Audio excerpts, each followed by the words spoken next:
Et deuxièmement, d'en tirer les conséquences. C'est pas ce qu'on appelle un propos clair. Non. Voilà, c'est un peu débrouillez-vous, pour ne pas dire démerdez-vous. Mais en faisant ça, Pape Ndiaye, il a ouvert la voie. Il a dit au chef d'établissement, acceptez-le, le vêtement, en fait, implicitement. Parce qu'un chef d'établissement, en fait, premier élément, on fait face à une offensive de l'islam radical à l'école publique. Et même à l'école privée, désormais. C'est-à-dire qu'il y a une offensive de l'islam sur les écoles. Et la question qu'on doit se poser, mais c'est théorisé par les frères musulmans et les différentes organisations du monde entier qui veulent faire de l'entrisme dans les sociétés occidentales pour provoquer un renversement d'opinion dans les sociétés occidentales. Ça, c'est le premier point. Le deuxième point, c'est que face à cette offensive, quelle solution on adopte ? Or, depuis des années, lorsqu'on laisse les chefs d'établissement et les professeurs d'école face à ces offensives, ils appliquent une doctrine qui est pas de conflit, pas de vague, tout simplement, parce que si par cas vous commencez à attaquer et à dénoncer l'offensive islamique, il y a des risques de Samuel Paty. Lorsque vous faites ça à la sortie de l'école, vous vous faites attraper, ou entre guillemets, comme ils le disent dans les écoles, choper par les grands frères et les caïds qui vous attendent en bas et qui vous chopent, et c'est malheureusement le cas. Et lorsque vous êtes un seul chef d'établissement, vous êtes un seul professeur, c'est quand même risqué de faire face tout seul à toute une bande. Donc du coup, ils appliquent la conflit, pas de conflit, pas de vague. Pas de vague, exactement. Et donc du coup, les chefs d'établissement laissent petit à petit et reculent petit à petit face à l'offensive islamique. Or, ça pose un véritable sujet. D'une part, parce que l'école a toujours été un sanctuaire, c'est le représentant même de l'application du principe de laïcité. Ça a été même créé pour ça. C'était pour détourner l'école catholique religieuse et en transformer en école publique laïque. Ça, c'est le premier élément. Le deuxième élément, c'est que si par cas vous voulez conserver l'école comme un sanctuaire, il faut donc le préserver de tout entrisme et de toute... parce qu'on dit en gros que les enfants ne sont pas assez matures pour essayer de s'éveiller, notamment sur les questions religieuses et sur les questions de société. Donc en fait, il faut les protéger afin qu'ils soient formés pour qu'à l'âge de 18 ans, à l'enseignement supérieur ou à la vie professionnelle, ils soient capables de faire leur propre chemin et choisir leur propre voie. Or, s'ils subissent des menaces et une offensive avant qu'ils soient majeurs, eh ben, on risque un renversement de société. Or, il y a plusieurs chiffres qui sont alarmants. Auprès des jeunes personnes de confession musulmane, vous avez 70% des jeunes de 18 à 25 ans de confession musulmane qui passent la loi de la charia au-dessus des lois de la République. Et donc, du coup, se pose une question à long terme. Est-ce que l'offensive islamique menace pas, l'islam radical ne menace pas les valeurs fondamentales de la République et l'essence même de notre éducation qui doit permettre une éducation de citoyens éveillés et de les éveiller au principe de la Révolution française afin de les préparer à la vie d'après.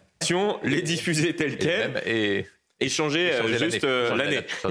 Non, l'école publique est en crise et les professeurs ont perdu la foi et ont perdu la vocation.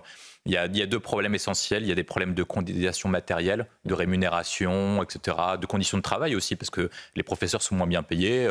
En France, on dépense beaucoup plus par habitant en termes d'éducation, mais les professeurs sont moins bien payés qu'en Allemagne et dans les autres pays de l'OCDE, parce que c'est un métier qui est valorisé dans d'autres pays. Nous, on ne valorise pas davantage les professeurs. En tout cas, on en a beaucoup.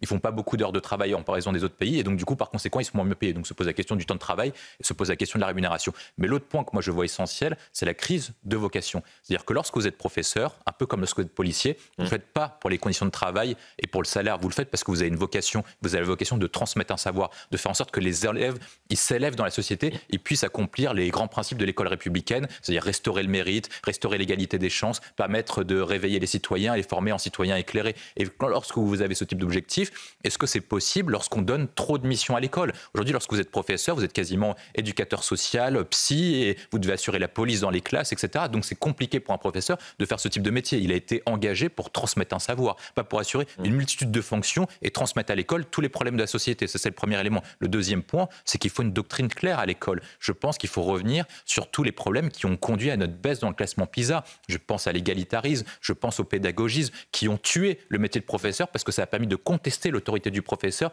dans la transmission de son savoir. Or, si le professeur n'est pas le maître dans son école, est-ce qu'il peut transmettre librement un savoir ? Le savoir se transmet de haut en bas. C'est comme ça que font les sociétés qui réussissent le mieux dans le classement PISA, et ce sont les sociétés qui réussissent le mieux, auxquelles le succès des élèves est le plus important. Et je pense que c'est le dernier point, c'est que le niveau des élèves a baissé. C'est-à-dire qu'il faut se concentrer, et c'est la vocation d'un professeur. On a tous rencontré, lorsque vous étiez à l'école publique, un professeur qui vous a aidé à vous élever, qui vous a permis de prendre confiance en vous et de montrer que vous avez des qualités afin que vous réussissiez dans la vie. Et je pense que c'est grâce à ce type de professeur que beaucoup d'entre nous et beaucoup de personnes qui nous regardent se disent « j'ai pu réussir dans la vie, j'ai pu me remettre sur le droit chemin et j'ai pu réussir ». Or, pour faire ça, il faut une doctrine claire. Et donc, il faut que Gabriel Attal s'attaque au sujet qui, pour moi, est fondamental, le niveau des élèves. Et s'il réussit cette tâche, peut-être qu'il aura un destin national comme il l'ambitionne. Vous vous arrêtez. Moi, je trouve qu'il a raison lorsque... Je crois qu'il a quasiment résumé toute la situation. Ah oui, non, mais en fait, moi, je trouve que globalement, son livre et ses premières prises de position à la sortie de son livre montrent quand même qu'en fait, il réussit. Nicolas Sarkozy avait deux qualités qui étaient très importantes pour un homme d'État. C'est à la fois mettre une vision, décliner une vision pour la société, que vous soyez pour ou contre, ça c'est un autre sujet, et ensuite après, conserver le principe de bon sens, c'est-à-dire qu'avec des principes qui soient clairs, qui puissent accepter par le grand commun. Et c'était un des seuls, notamment dans les élites, capables de parler à ce qu'on appelait la France populaire, donc aller aux électeurs du Rassemblement national à l'époque. C'est le seul à pouvoir faire baisser à l'époque le Rassemblement national. Moi je vois deux éléments qui sont très intéressants, à la fois sur la première citation que vous avez mise sur l'Occident et sur la question de l'autorité, parce que pour moi les deux sont liés. La civilisation occidentale est menacée, est en crise existentielle parce qu'elle est en décadence en raison d'une absence de vision et en absence de leader fort. C'est-à-dire que vous n'avez pas un leader fort capable de décliner un projet de société pour la civilisation occidentale et même pour chacun des pays. Et je vais illustrer pourquoi. Lorsqu'il dit que la civilisation occidentale est en risque, effectivement c'est le cas. Lorsque vous preniez les pays du G7 dans les années 70, on regroupait 70% de la production intérieure brute mondiale. Actuellement, le centre de gravité s'est déplacé de l'Atlantique au Pacifique, et ce qu'on appelle la zone Indo-Pacifique, qui regroupe 40 à 50% du PIB mondial et surtout 4 milliards d'habitants, dont 3 vont rentrer dans la classe moyenne. Lorsque vous avez une telle masse, c'est-à-dire que c'est eux qui vont décider, c'est eux qui vont devenir le marché intérieur, c'est eux à qui on va devoir vendre des produits et c'est eux qu'on devra séduire pour vendre, en fait, écouler nos stocks. Et la démographie, la puissance économique et surtout la volonté politique leur permet de prendre un avantage comparatif. Lorsque vous avez des personnalités auxquelles vous pouvez pour ou contre leur projet, mais comme Xi Jinping, comme le Premier ministre du Japon et un ensemble de leaders dans la zone, ils ont un projet pour leur zone et ils ont un projet de société. Nous, on est contre. Moi, je pense qu'on doit être contre le projet chinois qui est absolument antagoniste au nôtre. Mais il en a un. Et nous, face à ça, qu'est-ce qu'on propose concrètement ? Hormis la décadence de la société, la civilisation Netflix, certaines valeurs de cancel culture, de wokisme, qui conduit à un déclin de la société. Or, moi, je pense, comme le dit Nicolas Sarkozy, qu'on peut conduire à un sursaut occidental. Le sursaut occidental a toujours existé. Et la question qu'on doit se poser, c'est est-ce que, depuis la chute de l'Empire chinois avec les guerres de l'opium, est-ce qu'on a une parenthèse occidentale de domination occidentale sur le monde, ou est-ce que le sursaut occidental et la domination occidentale va perdurer ? Moi, je pense que l'Occident a apporté beaucoup de choses au monde en termes de progrès, en termes de civilisation, notamment parce que la France, comme l'avait dit Alexandre Kojève, a été conduite notamment par une chose qui est fondamentale, ce qu'on appelle la première fin de l'histoire, avec la Déclaration universelle des droits de l'homme. On a exporté le modèle de démocratie libérale et des droits individuels dans le monde entier. Et si on veut faire en sorte que cette société perdure et que ce ne soit pas les sociétés russes, les sociétés chinoises de contrôle social, d'autoritaire, d'absence de liberté, voire même la civilisation américaine qui est en pleine décadence, qui impose leur monde, eh ben, on doit se réveiller. Et pour ça, il faut proposer une vision qui soit un modèle attractif. Or, est-ce qu'on attire davantage les gens, ce qu'on propose de la liberté, ou est-ce qu'avec de la punition, comme se propose l'écologie ? Est-ce qu'on propose la construction ou est-ce qu'on propose la déconstruction ? Est-ce qu'on propose une société de bâtisseurs ? Est-ce qu'on propose une société de déconstructeurs ? C'est le choix qui doit être fait. L'Europe et la France est à la croisée des chemins et je pense que souvent, depuis plus de 1000 ans, et c'était réveillé notamment par la guerre de 100 ans, la France s'est toujours réveillée lorsqu'elle était en grande crise et je pense qu'on se réveillera. Pour se concentrer sur l'électorat. Ouais. Non, je pense qu'il reprend la martingale de 2007 parce que moi je viens quand même dire une chose parce qu'on dit souvent, j'entends souvent Gérald Darmanin ou d'autres dire la victoire de Marine Le Pen est inéluctable quasiment ou très probable en 2027. Assez probable. Assez probable. Assez probable. Les termes de moi je vais illustrer par un exemple qui est très frappant. En 2002, s'était produit une chose qui était nouvelle sur la scène politique française, c'est l'irruption du Front National, donc ancien nom du Rassemblement national avec Jean-Marie Le Pen, au second tour de l'élection présidentielle en 2002. En 2005, c'est passé quasiment l'une des plus grandes insurrections qu'on a connues avec les émeutes de 2005. En 2007, Jean-Marie Le Pen passe quasiment à 10%. Donc c'est-à-dire qu'il n'y a pas une chose inéluctable avec une montée inexorable du Rassemblement national ou de Marine Le Pen. La chose qui doit être posée, c'est comment font les partis de gouvernement ou les autres partis pour pouvoir répondre aux préoccupations des électeurs de ce qu'il appelle de Ciotti, de Macron, de Zemmour et de Marine Le Pen. Or, sur les sujets qu'on évoque, sur la crise d'autorité, sur la demande d'ordre, sur la demande de sécurité, sur la demande d'une justice qui soit beaucoup plus ferme envers les délinquants et qui soit pas fort contre les faibles et faible contre les forts, tout simplement, sur les demandes de redressement économique, sur les demandes d'emploi, etc., il y a un point commun entre tous ces électeurs. C'est-à-dire que si les personnalités ne peuvent pas être rassemblées, les électeurs peuvent être mus et peuvent être rassemblés par une vision commune. Je pense que beaucoup de personnes, notamment lorsque vous prenez sur le fond de ce que dit Gérald Darmanin sur les projets de loi immigration ou sur la sécurité, c'est pas très loin de ce que dit Marine Le Pen sur certains points, en tout cas sur certains sujets. Et donc on voit bien qu'il y a surtout une coupure qui est politique, de posture politicienne, qu'une coupure entre les électeurs. Or, la question que se posent les électeurs, c'est pas de savoir qui sera président en 2027, c'est de savoir qui va restaurer l'ordre la semaine prochaine après les émeutes, qui va faire en sorte que les émeutiers ne reproduisent pas ça lors des Jeux Olympiques pour nous humilier comme lors de la finale de la Ligue des Champions. Est-ce que l'ordre républicain sera assuré? Est-ce que les rues de Paris ressembleront davantage à Émilie in Paris qu'à Notre-Dame de Paris et à une véritable poubelle comme ce qu'on voit sur TikTok et sur l'ensemble des sujets? Est-ce que la France continuera à être humiliée? Est-ce que la France Vous êtes sera en respectée? forme ce matin. Est-ce que la France retrouvera un phare? Est-ce que la France, comme le disait le général de Gaulle, continuera à se battre, à montrer qu'elle a un voix, qu'elle a un phare pour le monde? Est-ce qu'elle sera encore la France éternelle? Et il y a un ordinateur que j'utilisais hier. Et non, c'est bien comme ça. On a fait une petite coupure discrète. C'est triste à dire au XXIe siècle qu'on arrive à ce type de méthode. On a l'impression de revoir la méthode stalinienne et de l'URSS avec ce que vous dites quand même. C'est assez dramatique. J'étais moi-même étonné. Non, mais c'est quand même assez fou que sur un débat, on empêche le débat. Donc du coup, c'est que par essence, c'est la question qui est posée. Sur après, la question que vous posez sur les deux gauches irréconciliables, moi je dirais même qu'il y a plusieurs gauches, il n'y a même pas uniquement deux gauches, mais oui. Sur les points, c'est que je ne sais même pas s'ils sont irréconciliables, je ne sais même pas si c'est le cas en fait. Parce qu'en fait, ils peuvent avoir toutes les divergences du monde, ils peuvent être un pour l'immigration et l'autre contre l'immigration, etc. De toute façon, ce qui motive la gauche et ce qui a motivé la gauche sous la Ve République, c'est pas vraiment les idées, c'est sauver les postes et faire le meilleur score aux élections. Et donc du coup, lorsque vous devez sauver les postes et sauver les postes aux élections, je vais illustrer, je vais montrer pourquoi c'est le cas. Peut-être lucide. Oui, c'est une alliance électorale, la NUPES. Et donc du coup, ils sont là pour sauver les postes, ils sont pas là pour sauver des idées. Je suis pas sûr que, avant de faire un programme aux législatives, se réunir, ils sont davantage concentrés sur qui va être le candidat de telle circonscription, plutôt que de savoir quel programme ils vont faire sur l'Europe, sur l'immigration, sur la sécurité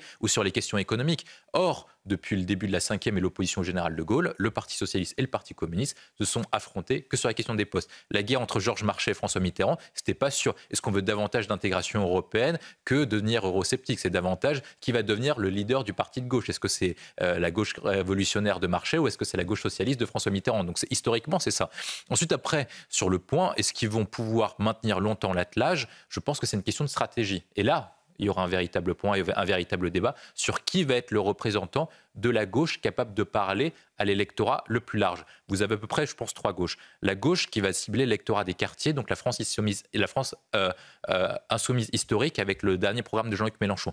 Vous avez la gauche dite social-démocrate qui va parler à l'électorat déçu de Emmanuel Macron et l'ancien électorat de François Hollande. Et vous aurez le troisième, qui je pense va être incarné par Ruffin et par Roussel, qui va parler, avec le sujet qu'on a abordé tout à l'heure, aux classes moyennes et aux classes populaires. Sur les trois stratégies, moi je pense que la stratégie de la France insoumise est la pire. Elle a quasiment aucune chance de fonctionner parce qu'au second tour, même si vous y arrivez, vous perdez contre n'importe qui dans la mesure où vous devenez le parti le plus repoussoir et le plus éloigné de l'arc républicain. Vous éloignez plus de l'arc républicain même que Marine Le Pen. Sur la stratégie social-démocrate, c'est est-ce qu'il est suffisant en stock et en nombre pour vous permettre d'assurer la qualification au second tour. Et le troisième point, on l'a mentionné tout à l'heure, le problème, c'est que la gauche a trahi la classe populaire et les catégories intermédiaires. Ils ont trahi la classe populaire parce qu'ils ont dit si par cas vous votez Rassemblement National, c'est que vous êtes des racistes. Si par cas vous voulez en voiture, c'est que vous êtes des gens bêtes et vous êtes des beaufs. Si par cas vous fumez des clopes, vous êtes des dangers pour la société. Si par cas vous êtes pauvres, etc., et ben c'est pas parce qu'on a détruit l'économie et détruit notre industrie à l'époque de François Mitterrand, c'est uniquement parce que vous êtes des feignants, descendants et que vous cherchez pas d'emploi. Donc forcément, je pense pas que les catégories populaires et intermédiaires se disent spontanément bah tiens, on va voter à gauche, ça doit être la meilleure idée du siècle. Hier, on retirera les barrières, on leur fera la misère. Moi, je trouve que c'est un discours complètement délirant. Je ne sais pas dans quelle planète ils vivent. C'est quasiment un discours insurrectionnel, ce qu'ils emploient. Un discours qui est dangereux. Je pense que c'est un discours qu'il faut combattre. Ils ont l'air très sympathiques. Ils sont animés par une cause qui est plus grande qu'eux. Et donc, on déplore trop souvent l'individualisme pour pas féliciter les gens qui s'engagent pour quelque chose d'autre que pour eux-mêmes. Donc ça, quand même. Mais par contre, le discours qu'ils tiennent et les actions qu'ils emploient doivent être condamnées de toute urgence. Lorsque monsieur dit que le gouvernement a blessé à Sainte-Soline, qui est venu avec des haches, des jets de projectiles, des cocktails Molotov et a brûlé quasiment à mort certains policiers, dans le cas de manière très grave. C'est vrai qu'il faudrait qu'on ressorte les images de ce qui a été perquisitionné. Ils ont empêché un camion de sortir. Retrouvé par les et ils l'ont brûlé. Je crois qu'il y a eu des milliers de projectiles qui ont été saisis, des saccages qui ont été très importants au niveau des agriculteurs, d'exploitations qui ont été saccagées, etc. Donc ce ne sont pas des gens qui manifestent pacifiquement, ce sont des gens qui sont venus pour saccager et pour en découdre avec les forces de l'ordre. Il faut quand même le rappeler. L'autre point que je vois, c'est le discours qu'ils tiennent. C'est un discours quasiment insurrectionnel parce qu'ils parlent de désobéissance civile. Or, la clé de l'état de droit et de la démocratie libérale, c'est on passe de l'état de nature à une société qui est organisée, capable de rendre justice et qui possède le monopole de la violence légitime. Lorsque vous avez des personnes qui disent on est capable, qu'il faut que Darmanin s'inquiète, non, il ne faut pas que ce soit Darmanin qui s'inquiète, parce que si Darmanin s'inquiète, c'est-à-dire qu'ils veulent découdre avec les forces de l'ordre. Or, ce type de discours doivent être condamnés. Je pense que la justice doit être saisie, parce que c'est quasiment une incitation à la haine et un appel à l'insurrection. Et normalement, dans un pays normal, des personnes comme ça, qui tiennent un discours comme ça public, doivent être poursuivies par la justice française. Qui trafique comme cela. Vous avez deux France au sein de la République française. Vous avez la France légale, que l'on connaît habituellement, et la France qui est gérée par les caïds, auquel c'est la loi des caïds, la loi des gangs, la loi des grands frères qui s'applique concrètement. Ça veut dire que c'est un droit, on ne dit pas... Moi, je trouve que l'expression l'état de non-droit, c'est pas vrai. C'est juste que c'est un état où le droit est géré par les caïds. C'est eux qui décident qui ont le droit de vie ou de mort. Ceux qui décident qui a le droit de rentrer dans ce quartier. C'est eux qui décident qui a le droit de commercer, qui a le droit de vivre, qui a le droit de faire des affaires dans ce pays. Et donc, du coup, se pose la question, est-ce que la République française, qui s'est toujours construite avec un pouvoir central fort, va se laisser marcher dessus continuellement par les trafiquants de drogue qui se foutent ouvertement de la gueule du ministre de l'Intérieur et de la République française? Lorsque vous envoyez la CRS 8, ensuite, après que quelques heures après, ils reprennent les règlements de compte, c'est clairement un signal qui est envoyé. Ça veut dire, on est chez nous, vous n'êtes pas chez vous, et c'est nous qui contrôlons le territoire. Et c'est un aspect de contrôle du territoire. Et moi, je pense qu'il faut éradiquer le trafic de drogue pour plusieurs raisons. La première, c'est que les grands empires meurent en raison de la décadence de la société. Et la décadence de la société est intimement liée aussi avec l'usage de stupéfiants. C'est quand même marquant. Je passe à l'Empire chinois, une partie de l'Empire romain et une partie des grands empires se sont coulés à cause de la drogue. Donc, si on veut devenir une société, ce que moi j'appelle de débilos et de dégénérés, et qu'on continue comme ça. Le deuxième point qui est important, c'est que le trafic de drogue avant était contrôlé. C'est-à-dire que ça permettait notamment, c'est ce qu'on a dit pendant les émeutes, que les trafiquants de drogue gèrent les quartiers dits difficiles. Or, comme ce sont des endroits qui génèrent beaucoup de points d'argent, je crois que Régis Sommier parle à Marseille de 3 points de deal qui génèrent 150 000 euros par jour. Vous avez, comme dans toute société, des gens qui se disent il y a un marché à prendre, donc il faut émerger de nouveaux acteurs, et donc des guerres entre gangs. Et c'est ça le point essentiel, c'est qu'avant, les trafiquants de drogue géraient leurs affaires eux-mêmes, et puis s'il y avait des morts dans les quartiers nord de Marseille, c'était pas grave à la rigueur. Et maintenant, il y a des victimes collatérales à la fois entre trafiquants de drogue et aussi auprès des habitants, parce que des jeunes meurent, comme à Nîmes, et donc du coup, ça touche et ça gangrène l'ensemble de la société. Et on arrive au troisième point le plus important, c'est qu'alors qu'il était localisé en Seine-Saint-Denis et dans ce qu'on appelle les quartiers périphériques, les banlieues des grandes métropoles, maintenant ça touche les villes moyennes, les villes rurales. C'est-à-dire que l'ensemble de la société est gangrénée maintenant par le trafic de drogue et se pose la question si nous, on agit concrètement sur la consommation de stupéfiants, parce qu'on est comme une société malade avec un record de consommation de drogue. Et donc du coup, je pense qu'il faut mener l'action en 4 points. 1, état d'urgence, on reprend tous les quartiers. C'est fini, c'est pas eux qui gèrent. On active l'état d'urgence, perquisition administrative. Hollande, le week-end du 13 novembre 2015, il a saisi entre 5 000 et 8 000 armes à feu. Si Hollande, le président le plus mou de l'histoire, l'a fait, je pense que le grand Jupiter peut descendre du mont Olympe pour le faire aussi. Le deuxième point... Ça, c'est dit. Voilà, oui, il faut le dire clairement, parce qu'il s'est présenté face à Hollande en disant qu'il était mou, donc il peut quand même se regarder devant une glace. Le deuxième point, c'est faire comme ce qu'a fait la DEA, un parquet spécial contre les trafiquants de drogue, c'est-à-dire moyens de police supplémentaires contre le trafic de drogue et moyens de justice supplémentaires contre les trafiquants de drogue. Le troisième point, lutter contre la consommation de manière beaucoup plus intensive. Je sais que vous trouvez que l'amende forfaitaire n'est pas très élevée, mais en tout cas, ça permet de... À chaque fois, je le dis, et je suis désolé de répéter, c'est 150 euros pour... C'est l'équivalent de 2 grammes de cocaïne. Excusez-moi, les gens qui consomment de la drogue, ils s'en foutent de cette amende. Il faut mettre 5 000. Il faut mettre 1 000, 2 000, 3 000, 5 000, et surtout... que le recouvrement puisse se faire éventuellement sur les aides sociales, etc., parce que parfois, c'est le cas. Et le quatrième point, je pense que c'est l'action la plus ambitieuse, c'est à la fois développer Interpol au niveau européen, c'est-à-dire qu'il faut lutter contre la grande criminalité, parce que, comme ça a été rappelé, ça concerne également le trafic d'êtres humains, à la fois sur l'immigration, à la fois sur les femmes, etc., parce que tout ça est lié, et aussi contre les pays producteurs. Il faut envoyer un message qui est très clair, on est l'Union européenne, ils ont besoin de nous en termes d'aide au développement et d'accès à notre marché économique. Tous les pays producteurs, sanctions économiques, sanctions diplomatiques, et si par cas ils ne sont pas contents, ils continuent à le faire, ils vont disparaître de la carte, ils vont disparaître de la carte diplomatique. Et je pense que les États-Unis peuvent nous aider dessus, et donc du coup on a assez de poids et assez de force pour éradiquer. Si d'autres pays se comportent mal avec nous, on est capable de le faire, donc les pauvres trafiquants de drogue, on est capable de les éradiquer de la carte diplomatique du monde. Vous en avez autour de la table ou pas? On finit cette émission par un brin de légèreté. Ouais, moi, oui, c'est vrai. Ouais, je m'en suis mis dernièrement. Là, moi, il y en a plusieurs. Un, c'est j'essaie de retrouver un niveau athlétique. Donc, je me suis fait un programme de sport avec retrouver un niveau athlétique. Voilà, parce que j'ai arrêté de fumer, du coup, je remets. Oui, j'ai fait un programme. Essayer de découvrir de nouvelles activités. Je me suis mis au piano et je vais me mettre à l'escrime. Et je vais découvrir de nouveaux cercles sociaux. J'ai pris ça récemment là pour entamer un nouveau projet. Je n'ose pas prendre la parole après William. J'ai pas autant de